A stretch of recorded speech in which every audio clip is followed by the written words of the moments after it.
Бидний хийх ажлын 80-аас 90 орчим хувь нь журнал шийтэнд хийгддэг.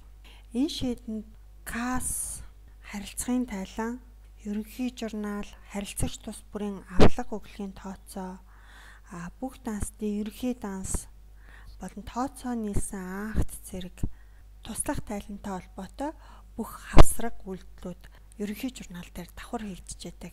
За тиймээс энэ шийтний багна бүрийн үүргүүдтэй бүгдээрээ танилцъя. За нэгдүгээрт нь A баг нь үндсэн хөрөнгийн орлого зарлагтай холбоотой гүйлгийг бүртгэх үед энэ баган дээр хөрөнгийн кодоо дуудаж өгөх ёстой байдаг. За жишээ нь компьютер принтер худалдаж авсан гэсэн журнал бичлэлийг хийж өгөхөд B баган дээр шалга E гэсэн анхааруулга гарч ирж байгаа. За энэ шалга E гэсэн анхааруулга дээр бид нар үндсэн хөрөнгийг бүртгэх кодоо дуудаж өгснөөр шүүлт болж хуурна. Тэгэхээр E баган дээр үндсэн хөрөнгөтэй холбоотой ажил гүйцэтгэх гарах тохиолдолд тэмдэглэлийг оруулж өгнө. За ингэж кодоо дуудсныхаа дараагаар тайлан харахын үндсэн хөрөнгийн дэлгэрэнгүй бүртгэл рүү ороод харах хэрэгтэй. За дэлгэрэнгүй бүртгэлээс баруун тишээгээ явлаа. Хяналтын баган дээр үндсэн хөрөнгөтэй холбоотой гүйлгээний хяналт гарч ирж байна. За энэ дээр BX баган дээр журнал дээр үндсэн хөрөнгөтэй холбоотой U1, U2 гэсэн кодыг ашигласан ийм дүн байна. Гэтэл үндсэн хөрөнгийн тайлан дээр энэ үндсэн хөрөнгөө бүртгэхгүй байна гэсэн анхааруулга энэ зөрүү дүн дээр гарч ирж байгаа. За дараагийн баг нь хяналтын баг нь буюу B баг нь. B баган дээр авлага өглөхтэй холбоотой харилцагчийн нэрийг CD баган дээр дуудаж өгөөгүй болвол шалга CD гэсэн алдаа зарагдана. Мөн тогтмол шийдэн дээрээ борлуулалтын тайлан хийх хэсэгтэр тим гэсэн сонголттой байх юм бол ерөнхий журналын бичлэлтэн дээр борлуулалт болон бусад орлого гэсэн дансуудыг дуудаж өгсөн тохиолдолд мөн шалга CD гэсэн анхааруулга гарч ирнэ. Шалга CD гэсэн анхааруулгыг бид нэр тайлан харахын тогтмол цэсний борлуулалтын тайлан руу орж худалдан аврагчийнхаа нэрийг зааж өгснөөр CD баган дээр дуудаж өгнө. За гэх мэтчлэн шүүлт найрлана. За авлага өглийн тайлан дээр мөн шүүлттэй арилгаад өгье. За шалга E гэсэн алдаа бол үндсэн хөрөнгөтэй холбоотой гэж хэлсэн. Зардалтай холбоотой гүйлгэн дээр зардлын тохиргоог хийж өгөөгүйд шалга Q-гээс S гэсэн анхааруулга мөн гарч ирнэ. Q-гээс S баган дээр зардлын тохиргоогоо хийж өгснөөр тус анхааруулга шүүлт олно гэсэн үг. За дараагийн баг нь C баг нь авлага өглөхтэй харилцагчийн нэрийг мөн борлуулалтын тайлан хөтлөх сонголттой үед худалдан авагч болон харилцагчийн нэрийг CD баган дээрээс скроллоор сонгож өгнө гэсэн үг. За ингэж сонгож өгөхдөө журналын харилцагын кредит дансны харилцагчийг D баган дээр, дебет данстай харилцагчийг C баган дээр нэрийг сонгож дуудаж өгнө. E баг нь тайланд хугацааны ажил гүйлгээний сарыг энэ баганд заавал оруулж өгөх ёстой байдаг. Хэрвээ та сараа буруу оруулсан бол сараар гардаг нөтийн тайлан бас удирдлагын тайлангууд буруу сонгогдож дуудагдаж гарна гэсэн үг. Жишээ нь бид нэр 2 дугаар сард гарсан гүйлгээг 8 дугаар сард гээ сонгочлоо гэхэд за 2 дугаар сар буюу 1-р удирдлагын тайлан хийж байгаа тохиолдолд тогтмол мэдээлэл дээрээ сараа 3 гэж оруулж өгнө. Энэ тохиолдолд ерөнхий журнал дээр маань эхний 3 сарын гүйлгээний шүүлт гарна. Бусад тоотой шүүлтүүд маань орхигдно гэсэн үг. За 5 дахь нь F баг нь гүйлгээний он сар өдрийг оруулж өгнө. G баган дээр гүйлгээний баримтын дугаар болон ажил гүйлгээний дэс дугаарыг оруулж өгч байна. За H баг нь бол гүйлгээний утгыг оруулж өгөх ёстой баг наа. I баг нь Нөтийн тайлан энэ багантай холбоотойгоор автоматар гардаг. За хэрвээ та тогтмол мэдээллийн 22 дугаар мөр дээр байх нөөх төлөгч мөн эсэхтэр тим гэсэн сонголтыг хийж өгсөн бол ерөнхий журнал дээрээ борлуулалтын данс хөтлөх үедээ I баган дээр тоон утга оруулж өгөх шаардлагагүй. Энэ үед програм автоматар нөөц салгаж тооцоолдог. Харин нөөцтэй худалдан авалт болон ажил үйлчлэгээний зардлууд гарсан тохиолдолд ерөнхий журналын дээд өнцгтөр байх I багны тайлбар гэсэн туслах цонх дээр дарж байгаад 1-ээс 15 хүртэлх тоог сонгож оруулна гэсэн үг.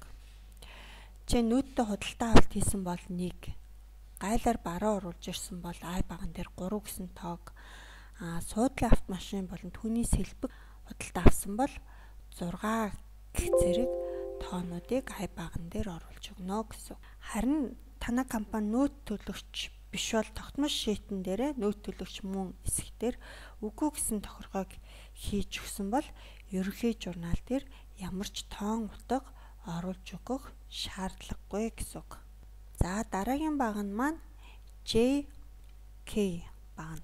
За JK баган дээр програмд таниулсан кодчлалын товчлолоор дансны харьцааг хийж өгдөг.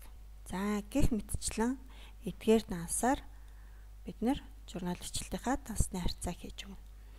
За шинээр данс үүсгэх болон дансны харьцааныхаа кодчлалын товчлолыг харахаар бол тайлан харахын тогтмол зэсэн дээрх дансны кодчлалын загвар болон дансны код оруулах засах зэргээр ороод шинээр код үүсгэх боломжтой. За жишээ нь дансны код зохиох хэсэгтэр нэг код нэмээд оруулъя гэсэн. AN баган дээр тухайн дансны актив данс уу, пассив данс уу, эсвэл орлогын данс уу, зардлын данс уу гэдгээ сонгож өгнө. За эндээс бид нэр харж агаад за бусад татврын тооцоо гэсэн 12 кодтой өглөгийн данс гаргаад ирлээ. За энэ дансан дээрээ нийслэл хотын албан татвар өглөг бүртгэн. За AP баган дээрээ дансныхаа кодчлалын хураангуй хэлбэрийг бүртгэн. За ингээд нийслэл хотын албан татврын өглөгийн данс бид нар шинээр үүсгэлээ. За буцаад эндээсээ журнал бичлэлтэн дээрээ орчоод харахад за энэ дансны кодчлал орсон дансаа бид нар журнал бичлэлтийн JK баган дээр дуудаж өгнө гэсэн үг. За энэ орж ирсэн байна. Дараагийн баг нь бол L баган. Ажил гүйцэтгэхүйний мөнгөн дүнг энэ баган дээр гараас оруулж өгнө. P баган. Мөнгөн хөрөнгөтэй холбоотойгоор авлага үүсэх өглөг төлөгдсөн гүйлгээ дансны бичлэлтээр гарсан бол P баган дээр тохиргоо гараас хийж өгдөг. За манай алдаа хянах B баган дээр шалга P гэсэн алдаа заагдсан байна. За тус тохиргоо хийж өгсөн данснууд мөнгөн гүйлгээний тайлан дээр аль хэсэгт очих вэ гэдгийг P баган дээр хийж байгаа дансныхаа тохиргоогоор харах боломжтой гэсэн үг. За жишээ нь түүхэд материалыг зээлээр авсан. Зээлээр авсан өрөө бид нар дараа нь шууд бэлэн мөнгөөр төлж байна гэд тохиргоо хийгээд үзье. За хувь хүнд өглөгтэй байсан, хувь хүний өглөг хасагдлаа бэлэн мөнгөөр өрөө төлж байна гэсэн. Энэ журналын бичлэлийг хийх үед хяналтын B баган дээр шалга P гэсэн анхааруулга гарч ирж байна. Тэгэхээр шалга P гэсэн баган дээр тухайн мөнгө маань түүхэд материалтай холбоотойгоор гарсан анх. Тэгэхээр түүхэд материал гэсэн дансыг нь сонгоод өгчээ. За одоо мөнгөн гүйлгээний тайлан дээр харахад 3 сая төгрөг маань бараа материал худалдан авахд төлсөн мөнгөө гэж харагдчихна. За дараагийн жишээ нь бусдад мөнгө зээлж мөнгөн хөрөнгийн дүнг хасагдуулсан бол P баган дээр хувь хүнээс авлага гэсэн тохиргоог нь хийгээд өгнө. За ингээд энэ дүн маань 310 11,500 мөнгөн гүйлгээний тайлан дээр бусдад олгосон зээл болон урьдчилгаа дүнгийн хэсэг дээр харагдана гэсэн үг. За гэх мэтчлэн мөнгөн гүйлгээний тайлан дээр таны мөнгөн хөрөнгөтэй холбоотойгоор ямар ч шилжилт хөдөлгөөн хийгдсэн тэр болгоныг ерөнхий журналынхаа П баган дээр тусгаж өгнө. За Q, R, S багнууд. За зардлын задаргааг хийх багнууд. Зардлын задаргааг борлуулалт, маркетинг, ерөнхий удирдлага, бөбөө буюу үйлдвэрлэлт гэсэн 3 хэлбэрт хувиар тооцож дүнг бичиж өгөх ёстой байгаа гэсэн үг. За жишээ нь хяналтын бие баган дээр шалга Q-гээс S гэсэн анхааруул гарсан байна. Ерөнхий журнал дээр зардалтай холбоотой гүйлгээ бичигдэх үед тус анхааруулга гарч ирдэг. Тус зардлын мөнгөн дүн энэ 3 хэсэгт хэдэн хувиар ноогдох вэ гэдгийг хувиар тооцож бодож өгнө гэсэн үг. Жишээ нь ашиглалтын зардал борлуулалт, маркетингийн хэлтэст 80%, ерөнхий удирдлагын хэсэгт 20% ноогдно гэж үзнэ. Бичиг хэргийн зардал ерөнхий удирдлагын хэлтэст 100% ноогдно. Гэх мэтчлэн зардлын задаргааг хувиар оруулж өгнө. За ингэж бид нар зардлын задаргааг хуваарлж өгснөөр орлогын тайлангийн зардлын дүн зөв татагдаж очиж байна гэсэн үг. Юу багна? За ерөнхий журналын хэсэгтээр шүүлт хийх үед тухайн баган дээр шүүлтэнд хамаарагдах мөрүүдийн ялгаж харуулж өгдөг. Өөрөөр хэлбэл юу баг нь бол шүүлтийг хянах багнаа гэсэн үг. Жишээ нь олон ажил гүйлгээ гүйлгээний утгаар нь шүүж харах хэрэгцээ гардаг. Энэ үед H8 мөрөн дээр хааж байгаа гүйлгээнийхээ түлхүүр өгийг оруулахад тухайн үгтээ бүх гүйлгээг ялгсан шүү гэдгээ програм юу баган дээр 1 гэсэн тэмдэглэгээр зааж харуулж байна гэсэн. За олон 100 гүйлгээтэй болвол энэ 1 гэсэн гүйлгээгээ юу баган дээр давхар шүүж өгөх боломжтой.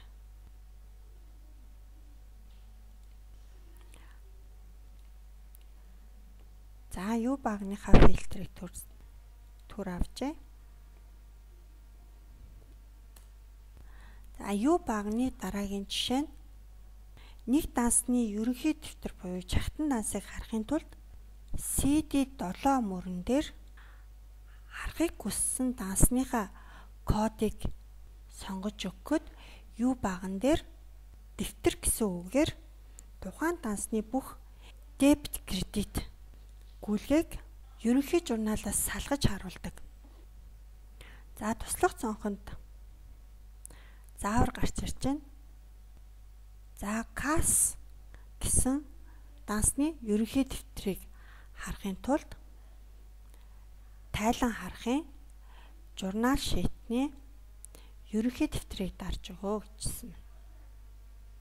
За энэ үед hide command авсан байсан MNO баг нь гарч ирдэг. За MNO гэсэн эдгээр баг нь манай касс гэсэн дансны ерөнхий дэвтэр байх нэ. За эндээсээ хойшоо гүйлгээд харъя. Юу баган дээр маань тухайн касстай холбоотой бүх ерөнхий дэвтэр автоматар сонгогдсон байна гэсэн үг. За ерөнхий дэвтрээсээ буцаагаад гаръя.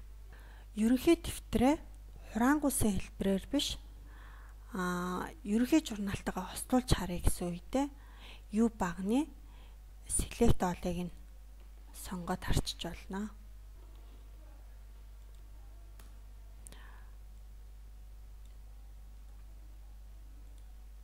За яг энэ үйлдэл бол харилцагчийн нэрээр шүүж тооцоо нийлэх акт бэлтгэдэг CD8 мөрөн дээр муяг ижил. V багна нь BFS BM багнуудын алдааг хянах хэсгийн багнаа гэж ойлгоно. BFS BM багна Эхлэн бодогч хүн сангийн ам руу балансыг, татврын албад руу татврын тайлгналуудыг гэх мэтчлэн гадагшаа тайлгнахаас гадна дотооддоо буюу дээд удирдлагата үр ашигын болон мөнгө урсгалын тайлан зэргийг байгууллагын хэлтэл салбар нэгж тус бүрээр бэлтгэх шаардлага гардаг. За удирдлага зориулсан тайлан харахын удирдлагад зориулсан тайлан гэсэн хэсгээс харах боломжтой байна. За ерөнхий журнал дээрх ээл баган дээр бичигдсэн тухайн дүнгууд байгууллагын аль хэлтэл салбарт хариалагдах вэ гэдгийг бид нар мөн хуваар тооцож гараас мэдээлэл оруулж өгнө. Хэлтэл салбарын мэдээллийг тогтмол шийтний 12-ийн 1-ээс 12-ийн 8 дугаар мөрний хооронд оруулж өгдөг. За ерөнхий журнал шийтний эдгээр бүх багнууд дээрх мэдээллийг үнэн зөв оруулж өгснөөр таны тайлан хийх ажлын 90% энэ шийтэн дээр явагдана гэсэн үг.